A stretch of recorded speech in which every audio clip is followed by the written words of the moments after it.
Alright folks, this is what we're going to review today. Loose SuperDuty GX3 speed spool. Okay, this is the exact model. This is the left hand retrieve. And this here is the actual reel. I actually got two of them. The second one is already completely disassembled on the table, so I'll be showing you the internals as the video goes along. But the reason I got this reel is subscriber alerted me to the fact that we have a really small reel. This is the smallest reel that I know that has a clicker. Okay, so engage this if you want to use it for carp fishing or catfishing. Pretty strong clicker, strong sound, but the sound is nice. It's not like on the Cast King capstan. The sound there is kind of nasty. I like the sound of this clicker. And okay, on the outside it looks decent. I prefer the whole reel was black, but dark gray will do, because dark gray we can put it on any rod and not worry about matching blue reel to orange rod. The handle here is, I really like the handle. Beautiful long handle. This is a 100mm handle, and this is my first ever contact with loose grips, and I wasn't sure I was gonna like this texture, and I'm quite picky, but I have to tell you, I really love, probably as far as catfishing reels go, catfishing and carp reels go, these are my favorite grips now.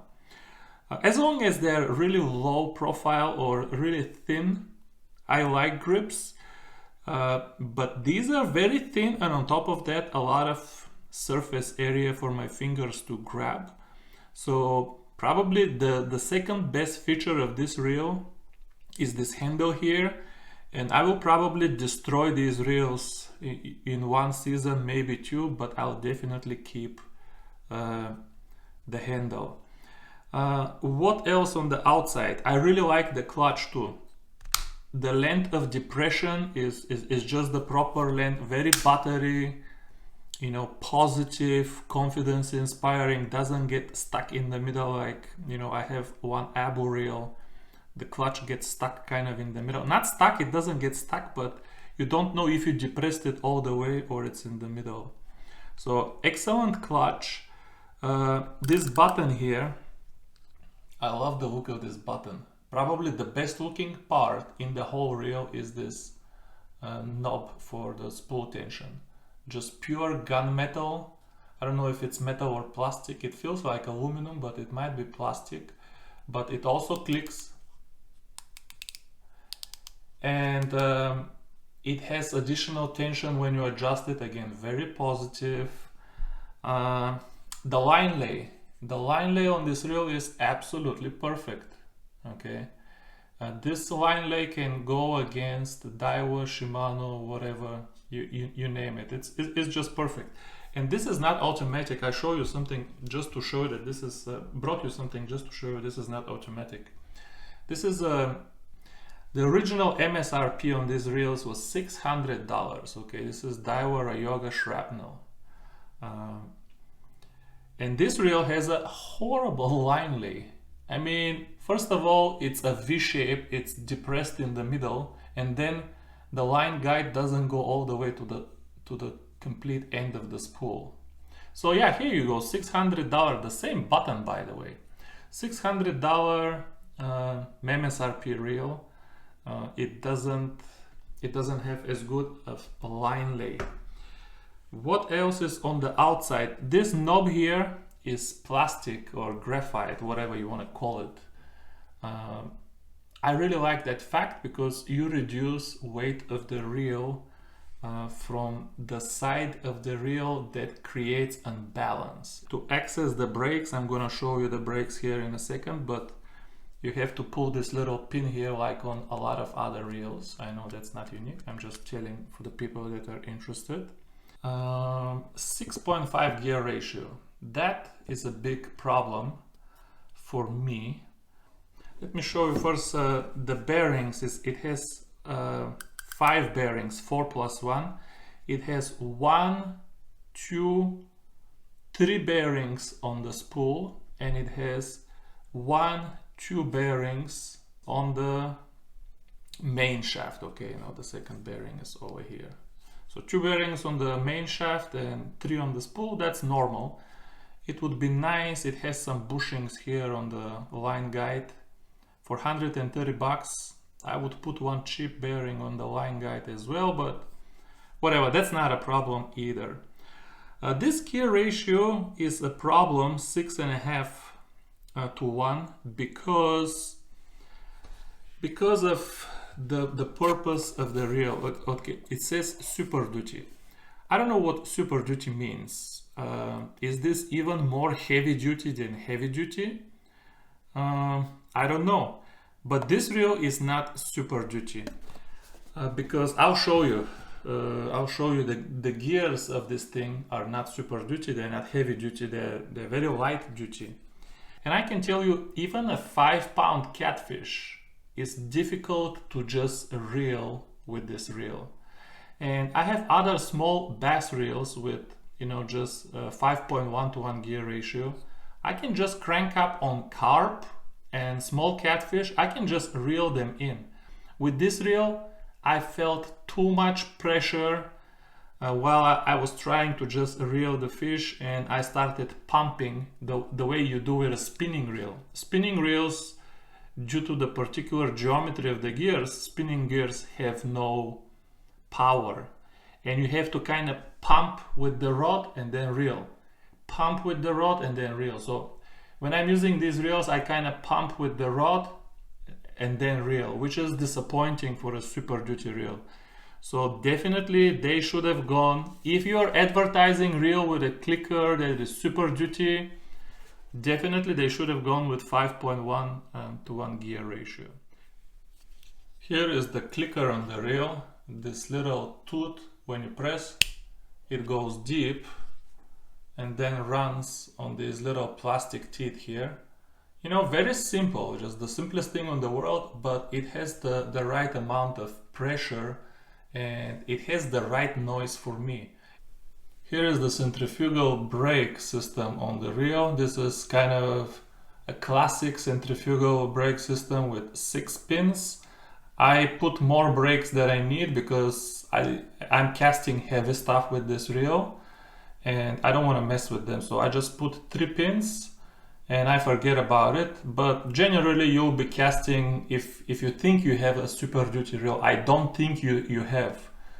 But if you think you have a SuperDuty reel, you'll probably be casting heavy stuff, and this kind of brakes is more than enough for whatever you're going to use this reel for. So brakes are definitely not a problem.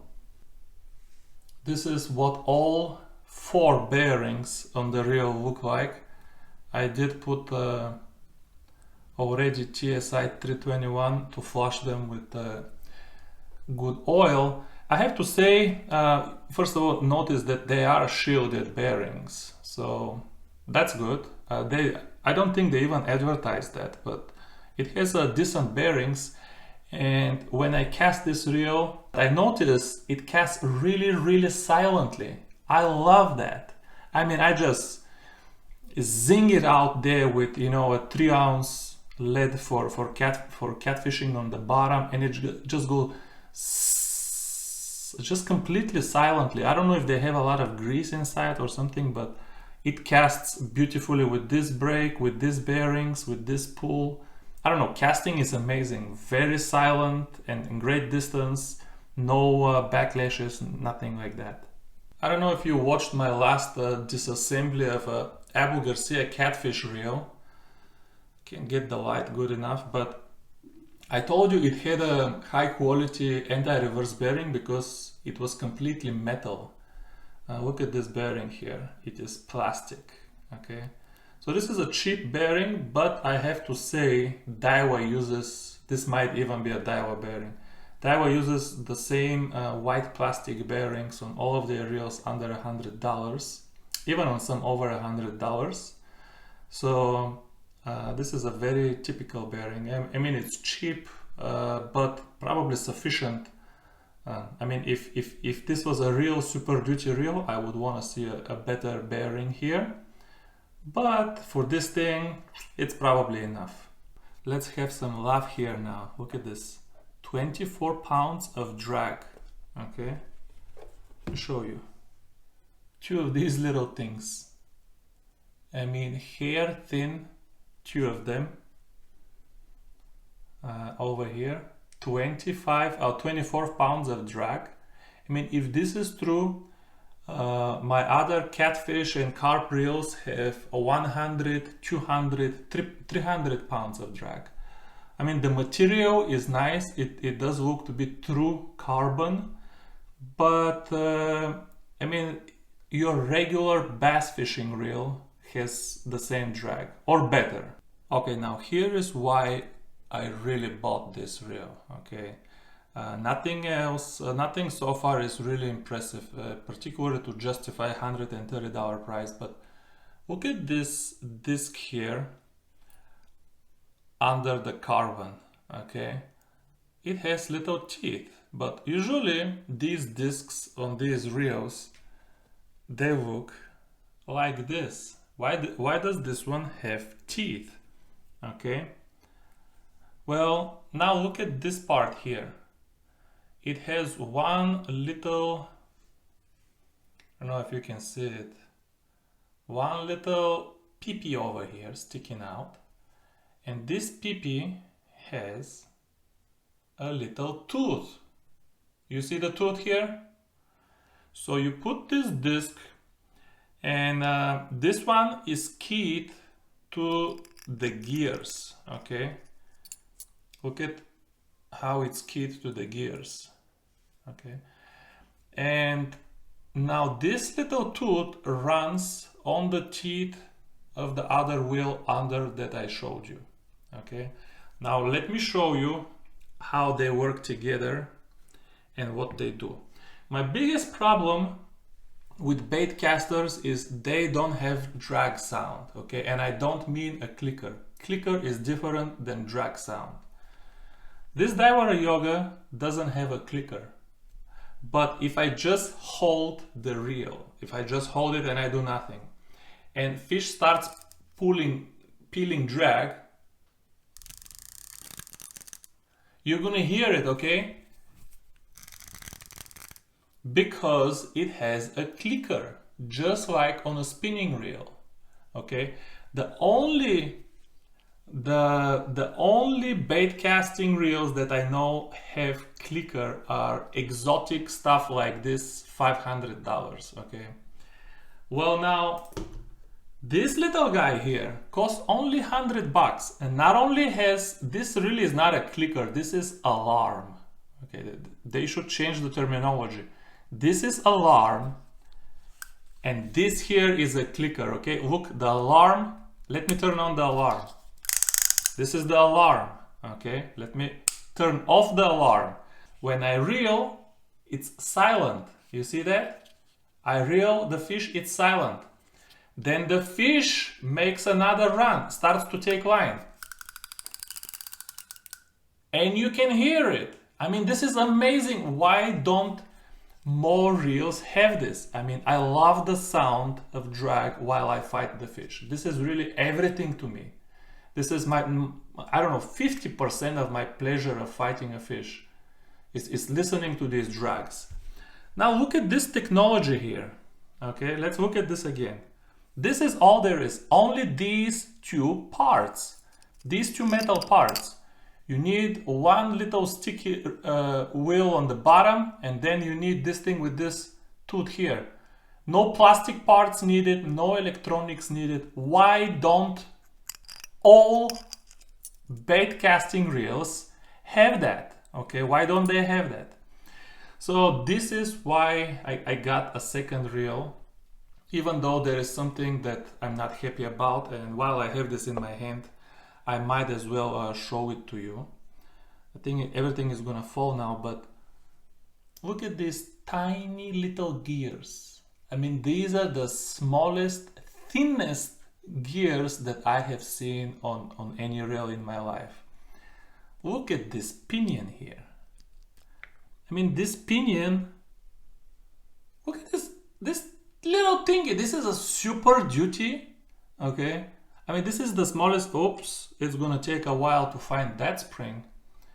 I mean, this is the smallest pinion gear that I have seen in my life. I mean, I have tiny baitcaster reels with bigger, better, thicker, stronger gears than this. I think the outside gear should be the same diameter, but it needs a bigger pinion gear for a lower gear ratio, and they should be at least 50% thicker. Okay.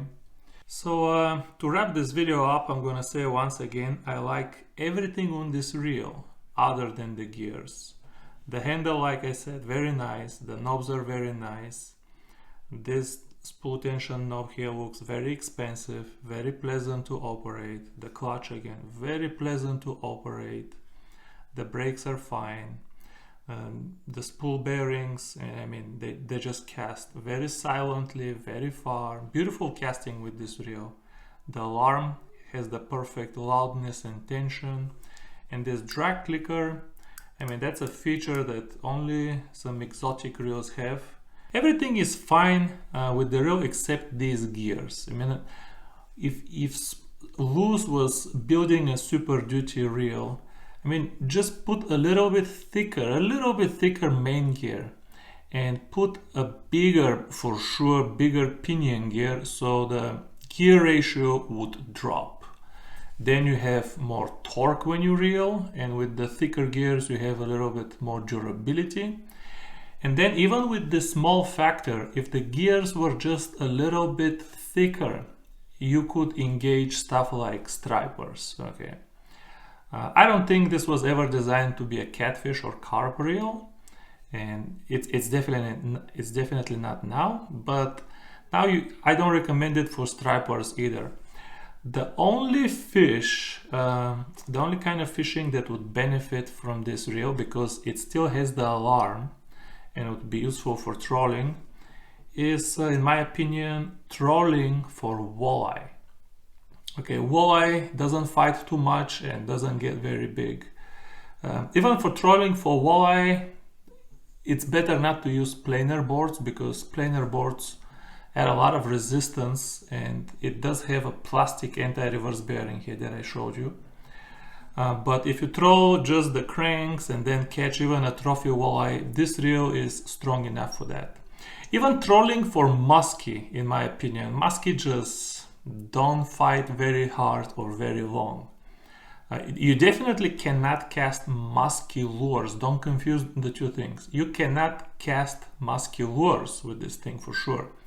But trolling, musky lures and fighting musky with this thing, no problem. So that's the end of this video. If you have any questions, down in the comment section, I do reply to all my questions, and thank you for watching. I'll see you soon. Bye bye.